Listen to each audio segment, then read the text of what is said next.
ये जो हम टेस्ट लेते हैं, आप पोल में भी जवाब दे रहे हैं, असेसमेंट का पर्पस क्या है, क्यों लेते हैं हम टेस्ट, क्यों करते हैं हम आकलन, क्यों चलती है हवा, है ना।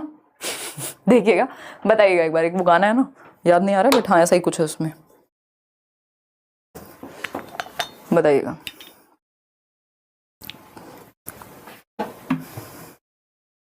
देखिएगा,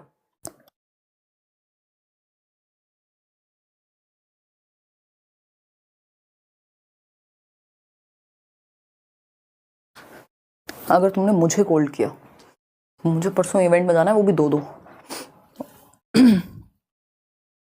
देखिएगा एक बार, अगर हम बात करें किसकी, सी ऑप्शन की, तो द पर्पस ऑफ असेसमेंट। अच्छा, परसों हम दिल्ली में मिल सकते हैं, अगर आपके पास समय हो निकाल करके आइएगा शाम को 7 बजे नेशनल स्टेडियम में। और वैसे मैंने उस पर इंस्टाग्राम पर इंफॉर्मेशन शेयर कर दी है, तो हम लोग बिल्कुल मिल पाएंगे ललन टॉप अड्डा में। देखिएगा, मतलब 1 to 1 मिल पाएंगे, ऑनलाइन नहीं, ऑफलाइन मिल पाएंगे। देखिएगा, मीटअप के जैसी मान लीजिए। अगर हम बात करें पर्पस ऑफ असेसमेंट यानी आकलन का उद्देश्य क्या है, to motivate children to study under threat. यहां तक की बात सही थी, जिसने यहां तक पढ़ के आंसर कर दिया होगा वो डूब गया, क्योंकि 1 नंबर चला गया। यानी बच्चों को मोटिवेट करना डर के तहत पढ़ने में, यानी भय के अंदर, भय युक्त माहौल में पढ़े बच्चे, इसलिए मोटिवेट करेंगे। भैया ऐसी मोटिवेशन मत ही दो इससे तो। To identify children as slow bright, label नहीं करना होता बच्चों को, तुम प्रॉब्लमेटिक हो, तुम स्लो हो, लेबलिंग एकदम खराब और नेगेटिव वर्ड है। To provide credible feedback on learning, यानी अधिगम पर विश्वसनीय प्रतिपुष्टि देना, यानी एक ईमानदार आप प्रतिपुष्टि, एक फीडबैक दे रहे हैं कि बच्चों को कहां वर्क की जरूरत है, कहां इंप्रूवमेंट की जरूरत है, कैसे आप उसकी हेल्प कर सकते हैं, कहां वो अच्छा है, कहां क्या है। ठीक है, तो सी ऑप्शन एकदम सही है। टू एनकरेज क्लासरूम कॉम्पिटिशन, यानी कक्षा में प्रतियोगिताओं को प्रोत्साहित करना, ये एकदम खराब बात है कि आप कॉम्पिटिशन को बढ़ावा दें, बहुत ही खराब है ये। कोलैबोरेशन को बढ़ावा देना है, सहयोग को, कोऑपरेशन को, ना कि कंपटीशन को। तो सी ऑप्शन ही सही है। फीडबैक के लिए आकलन किया जाता है कि आपको भी पता लग जाए कि आप कहां गलत कर रहे हैं, कहां इंप्रूवमेंट की जरूरत है। क्वेश्चन नंबर 16 देखिएगा, what pedagogical strategies should schools adapt to address individual differences among students, यानी यदि व्यक्तिगत विभिन्नताओं का ध्यान रखना है, यानी बच्चे डाइवर्स हैं, अलग अलग तरह के बच्चे हैं, कोई भी 2 लोग दुनिया में एकदम सेम नहीं होते, बच्चे भी डिफरेंट है, पढ़ाने के तरीके भी डिफरेंट होने चाहिए। तो इंडिविजुअल डिफरेंसेस को टैकल करने के मैंने 2-3 तरीके आपको बताए हैं। एक क्या है, एक ये है कि आप डिफरेंशिएटेड इंस्ट्रक्शन का पालन करें, विभेदी अनुदेशन का पालन करें, सब लिखा हुआ है नोट्स में। और दूसरा ये है कि आप इंडिविजुअल नीड्स के अकॉर्डिंग समझें, उनके इंटरेस्ट को, उनकी रुचि को समझ पाएं, उनके एप्टीट्यूड को समझ पाएं। तो यूनिफॉर्म वर्ड तो बिल्कुल दुश्मन है इंडिविजुअल डिफरेंस का। यूनिफॉर्म का मतलब हो गया सबके लिए एक जैसा करिकुलम, जबकि डिफरेंशिएटेड होना चाहिए, फ्लेक्सिबल होना चाहिए। Categorise children based on their cognitive abilities and teach them separate sections. Inclusive education के जमाने में सेपरेट सेक्शन में पढ़ाने की बात कर रहे हैं, कैटेगराइज और लेबल करने की बात कर रहे हैं, खराब बात है ये। आगे बढ़ेंगे सी ऑप्शन पे, cater to the individual needs of children by being flexible. बच्चे की भलाई जिस ऑप्शन में है वो बेस्ट है, हमें अच्छा लग रहा है कि बच्चे की आवश्यकता को समझते हुए फ्लेक्सिबिलिटी के साथ डील कर रहे हैं, ये अच्छी बात है। डी ऑप्शन है, ensure that all individual differences among the children are removed, यानी यह सुनिश्चित करना कि सभी बच्चों की व्यक्तिगत विभिन्नताओं को खत्म कर दो, दूर कर दो। तो व्यक्तिगत विभिन्नताएं खत्म करके क्या बनाओगे, रोबोट्स बनाओगे, चिट्टी बन जाएंगे फिर वो, है। C option is the right answer. आगे बढ़ेंगे, और चिट्टी में तो फिर भी भावनाएं आ गई थी ऐश्वर्या राय को देख करके, यहां नहीं आने वाली ये वाले चिट्टी में।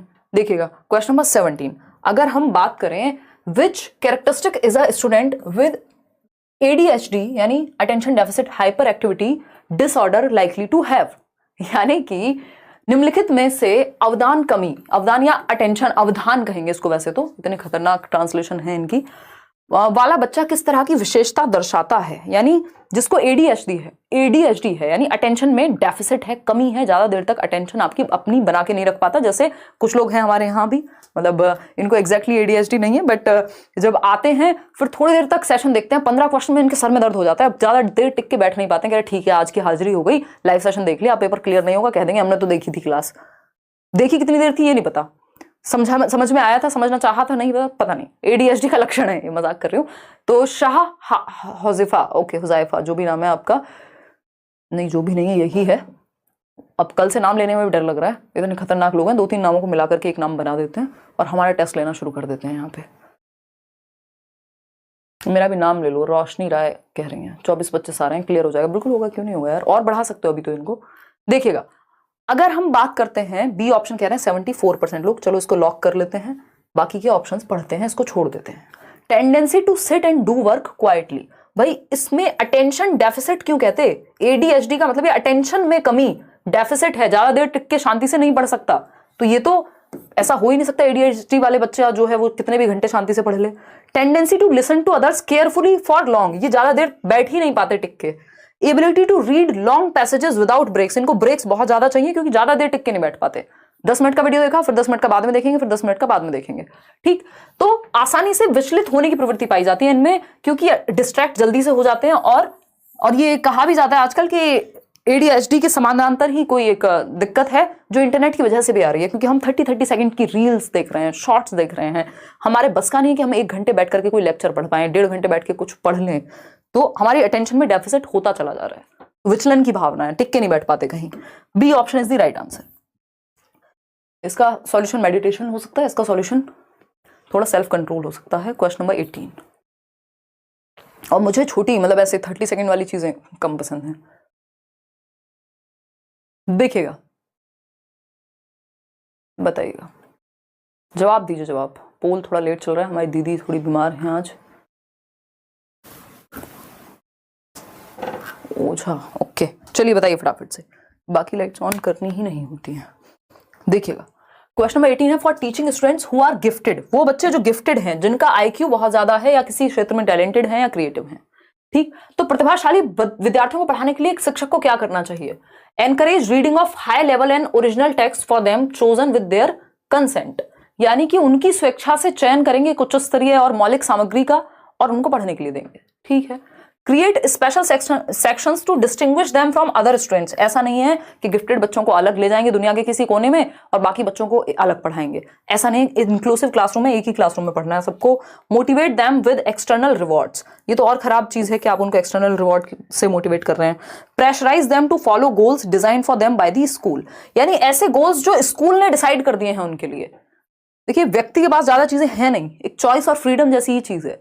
अब वो बच्चा जिसका दिमाग अच्छा चलता है लेकिन वो अपनी मर्जी से चूज नहीं कर पा रहा, उसको लेनी थी ह्यूमैनिटीज और उसको दिला दी गई साइंस स्कूल या माँ बाप की वजह से, तो वो जो कर सकता था वो वहां तक पहुंचेगा ही नहीं, चाहे कितना भी इंटेलिजेंट था, क्योंकि वो अपना एफर्ट ही डालना बंद कर देगा, उसका इंटरेस्ट ही नहीं है उस चीज में। तो ये खराब है कि स्कूल के द्वारा चूज कर दिया गया या किसी और ने चूज कर दिया, ठीक है ना। तो ए ऑप्शन सही है कि बच्चे को हाई लेवल टेक्स्ट यानी चैलेंजिंग टास्क इनको पसंद आते हैं क्योंकि दिमाग अच्छा चलता है, ओरिजिनल टेक्स्ट इनको पसंद आएंगे और इनकी इच्छा से जो इन्होंने चूज की हो किताबें, जो फील्ड ये चूज कर रहे हैं वो तो बेस्ट हो गया।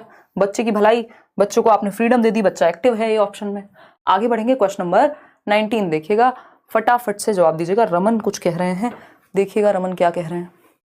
पानी नहीं पी रहे हैं, हाँ मैंने चाय पी थी, शायद पिया है वैसे पानी।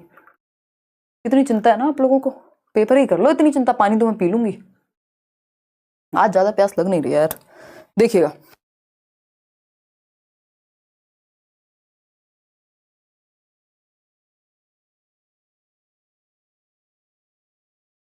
एक्चुअली पानी पी रहे हैं, माइक ऑफ करके पानी पीते हैं, कई लोगों के सर में दर्द हो जाता है, इतनी आवाज आती है माइक से।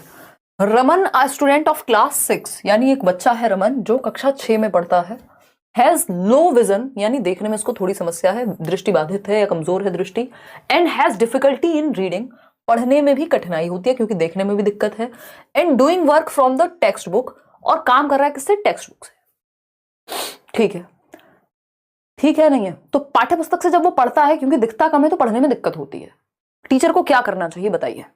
पहला ऑप्शन है advise his parents to complete the work for him. फिर बच्चा क्या सीखेगा अगर पेरेंट्स से काम पूरा करा देंगे? तो काम पूरा करना उद्देश्य है या सीखना उद्देश्य है, वो बात अलग है। हमारे स्कूल्स में, बहुत सारे स्कूल्स में या देश में, क्या हमारे देश में बहुत सारे स्कूल्स के अंदर ऐसा होता है या टीचर्स ये मानते हैं काम पूरा होना चाहिए, साम नाम दंड भेद, पापा करें, मम्मी करें, चाचा करें, चाची करें, कोई भी कर दे, और काम भी कई बार तो ऐसा दे देंगे जो बच्चा खुद कर ही नहीं पाए।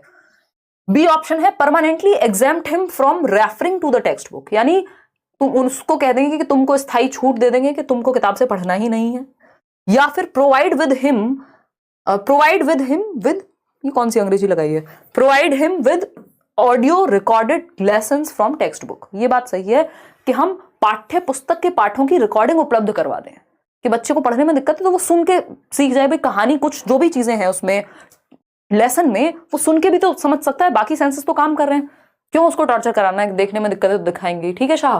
फिर आते हैं डी ऑप्शन पे, give the notebooks of his peers to him to copy the work. Again काम पूरा करना उद्देश्य है या सीखना उद्देश्य है? तो हमें बी और सी सही लग रहे हैं।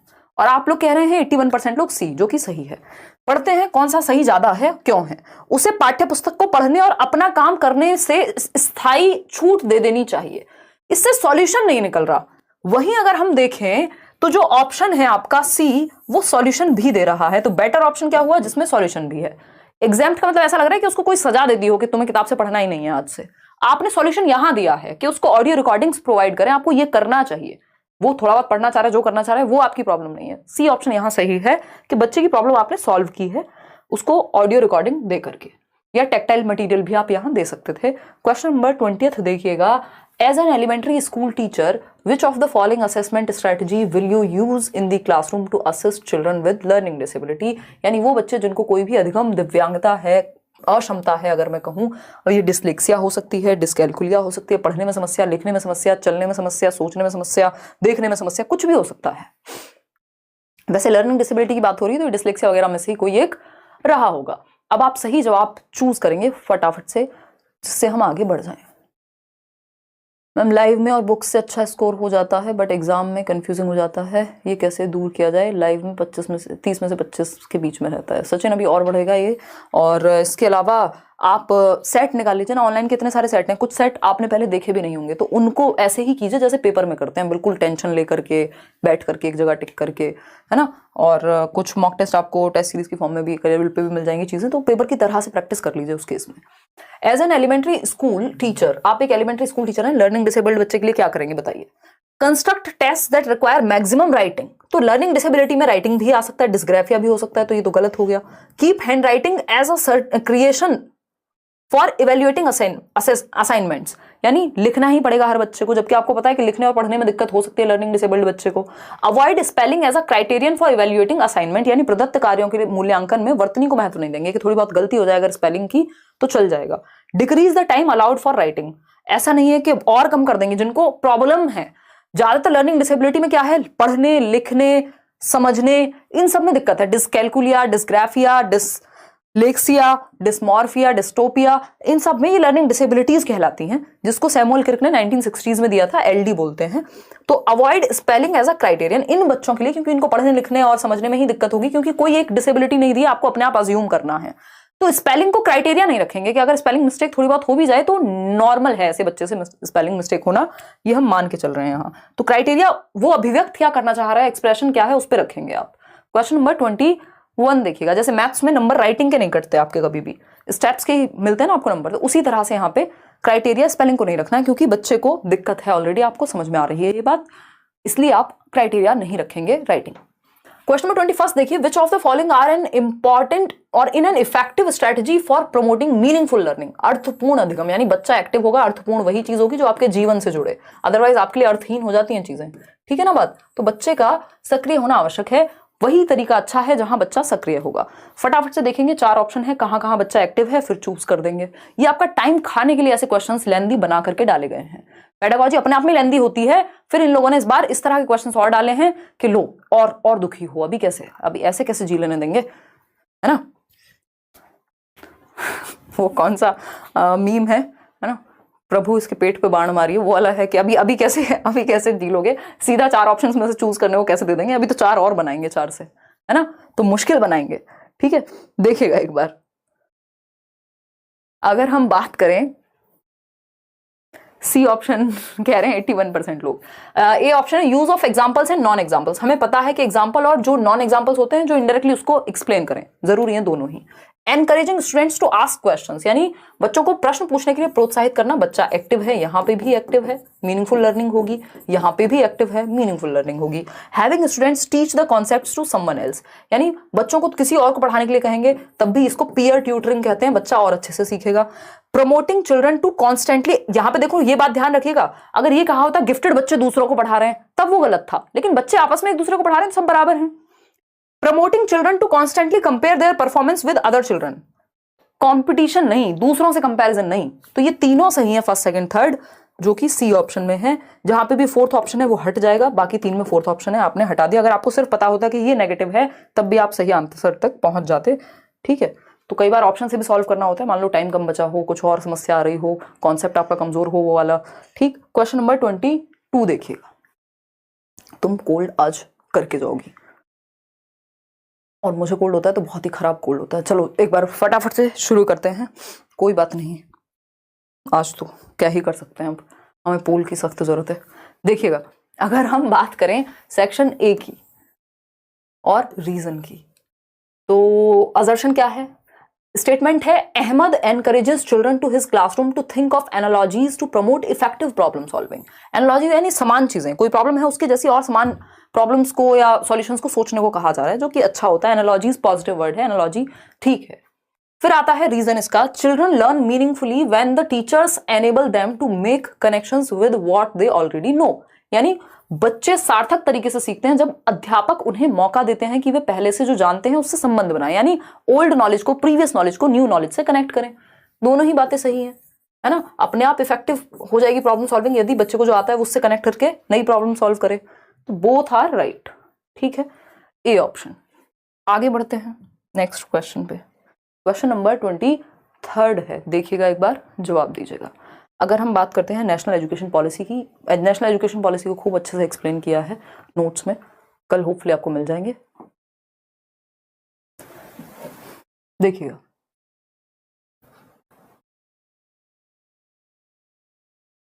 बहुत ही बढ़िया नवल किशोर जी बता रहे हैं किसी ने आईक्यू में बहुत अच्छा स्कोर किया है 11 साल के बच्चे ने। ठीक है, अब आईक्यू को लेके हमें उतना अब डेस्परेट नहीं होना चाहिए, क्योंकि गार्डनर कह रहे हैं आईक्यू ठीक है यार, आईक्यू रखो अपने पास, बहुत प्रकार की बुद्धि है, तो मतलब ठीक है, अच्छी बात है। देखिएगा, national education policy 2020 proposes pedagogical shift to, क्योंकि हम तो टीचर्स हैं ना, तो हमें तो सबका भला करना है। देखिए, तो अगर हम बात करें नेशनल एजुकेशन पॉलिसी की, तो कौन सा शिफ्ट है, कंस्ट्रक्टिविज्म से बिहेवियरिज्म का, जबकि कंस्ट्रक्टिविज्म से संरचनावाद से व्यवहारवाद। व्यवहारवाद तो पुराने जमाने की बात है, जब वो आदत डलवाने की बातें करते हैं, रिवॉर्ड पनिशमेंट की बातें करते हैं। कंस्ट्रक्टिविज्म अच्छा है, ये एक्टिव रखता है बच्चे को। ये कह रहे हैं उल्टा कर दो, है ना, ये कह रहे हैं बिहेवियरिज्म पे ले जाओ कंस्ट्रक्टिविज्म से, तो ये तो गलत हो गया। रोट लर्निंग पर ले जाओ, कहां से, कॉन्सेप्चुअल नहीं, रोट लर्निंग से, रोट लर्निंग टू यानी रटने से कहां शिफ्ट करना है, कॉन्सेप्चुअल अंडरस्टैंडिंग, यानी बच्चे के कॉन्सेप्ट्स क्लियर हो, सिर्फ रटे ना हो। बात तो सही लग रही है, फिर भी बाकी ऑप्शंस देखेंगे। Inquiry based learning, drill and practice, यानी खोजबीन आधारित अधिगम से ड्रिल की तरफ। ड्रिल आपको बताया है नेगेटिव है ज्यादातर केसेस में, क्योंकि यहां पे सिर्फ बार बार 2 एकम 2 2 दूनी 4 कुछ नया नहीं सीख रहे। असेसमेंट फॉर लर्निंग से ऑफ की तरफ नहीं, ऑफ से फॉर, और जहां दोनों में से जिसकी जरूरत हो वहां ले जाएंगे।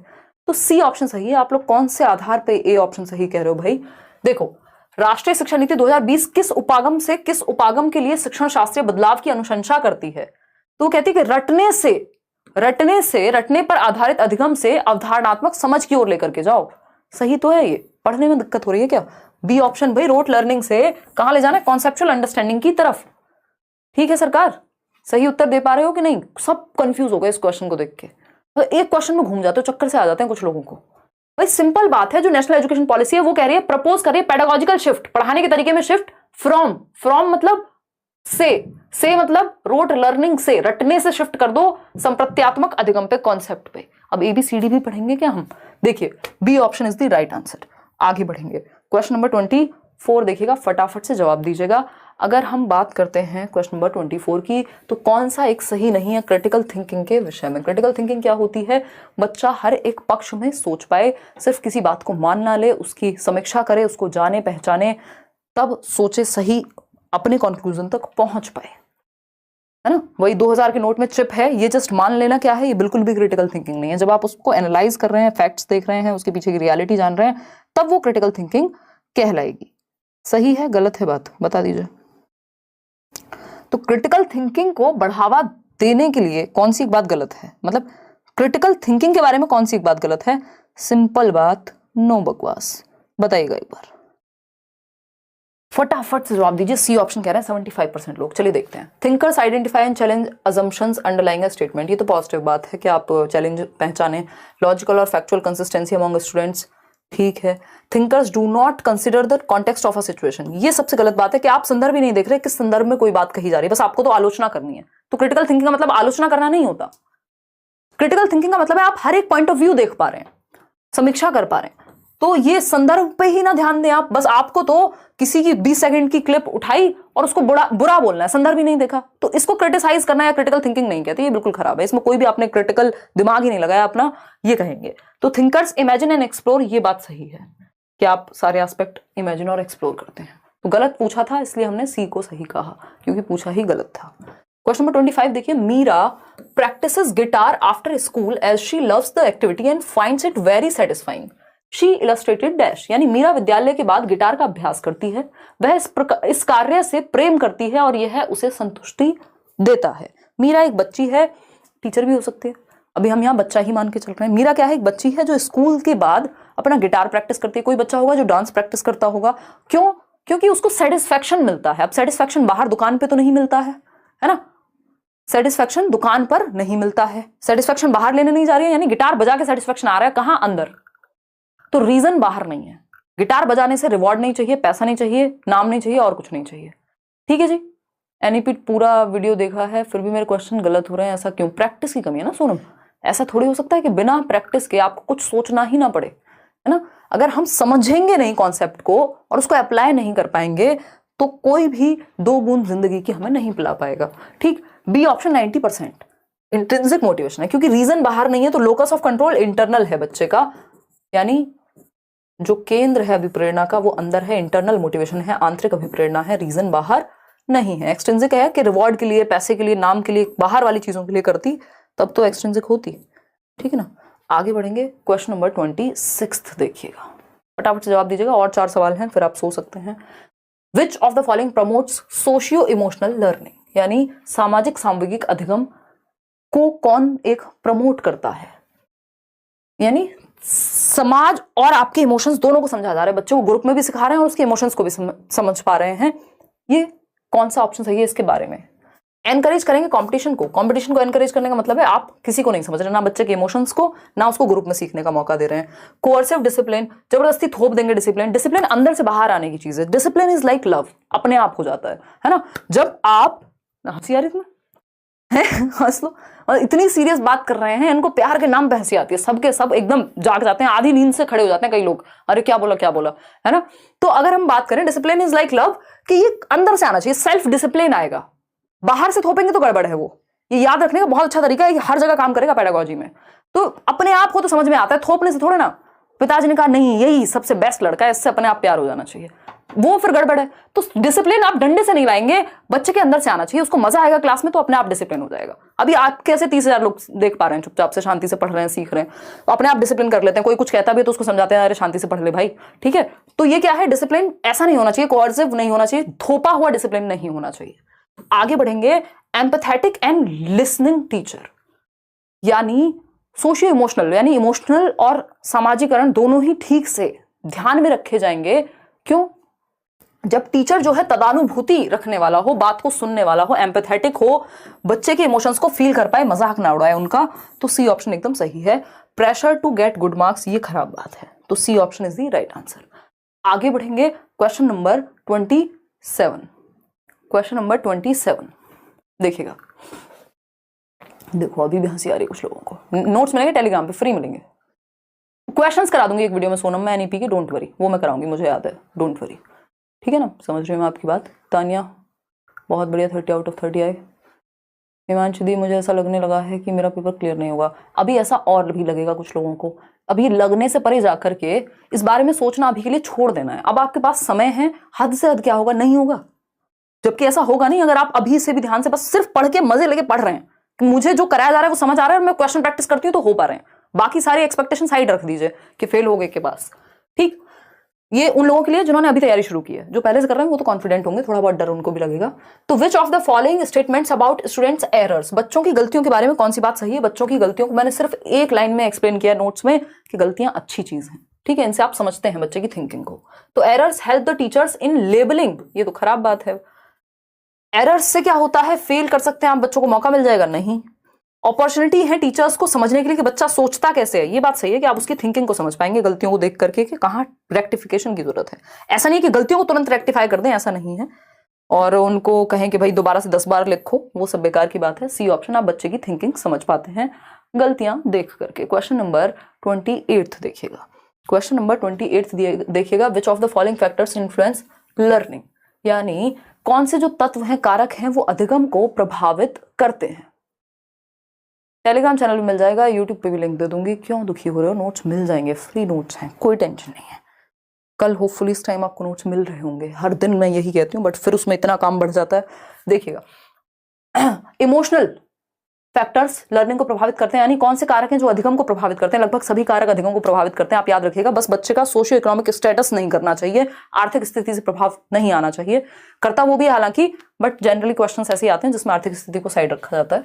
तो इमोशंस जो हैं उसके, बच्चे के संवेग बिल्कुल प्रभावित करते हैं। अगर आप अच्छा फील नहीं कर रहे, आप अच्छे से नहीं समझ पाएंगे क्लास में।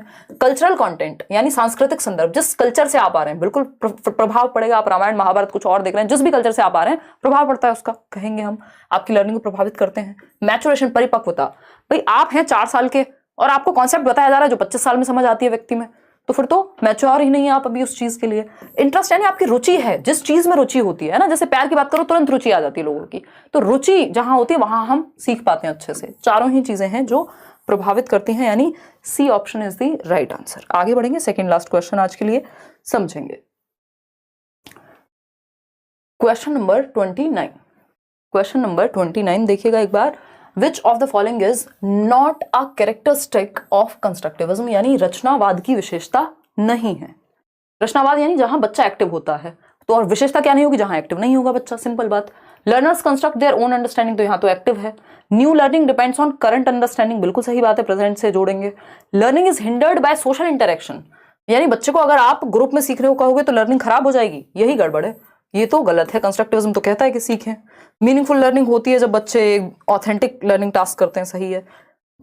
सी ऑप्शन ही गलत है और वही सही है क्योंकि पूछा ही गलत है। आज के लिए आखिरी सवाल, क्वेश्चन नंबर 30 देखिएगा और फिर हम कुछ चर्चा करेंगे। क्वेश्चन नंबर 30 कहता है टेक्स्ट बुक ऑफ क्लास 3, कक्षा 3 की एक पाठ्य पुस्तक है, यूजेस कार्टून्स एंड स्टोरीज, जिसमें कार्टून्स और स्टोरीज का प्रयोग किया जा रहा है ना। ट्विंकल ट्विंकल लिटिल स्टार और कोई अलग अलग कहानियां, लक्कड़हारा, फलाना धिमकाना, और कार्टून्स अलग अलग, शिनचैन, और शिनचैन तो खैर पॉजिटिव नहीं माना जाएगा, बट कह सकते हैं डोरेमोन आ गया है ना, है बड़ा प्यारा दोस्त हमारा डोरेमोन, ठीक। तो कक्षा 3 की पाठ्य पुस्तक में कार्टून और कहानियों का उपयोग किया गया है। आजकल तो खैर हमें पता नहीं कौन से कार्टून चल रहे हैं, आपको पता होगा, आप हैं भी, देखिएगा, या निशा को भी पता होगा, मजाक कर रही हूँ, दिल पे ना ले जाए कोई, है ना। देखिए, अगर हम बात करें कक्षा 3 की पाठ्य पुस्तक की, तो कार्टून और कहानियों का उपयोग किया गया है। कहाँ, क्यों किया गया है बताइए?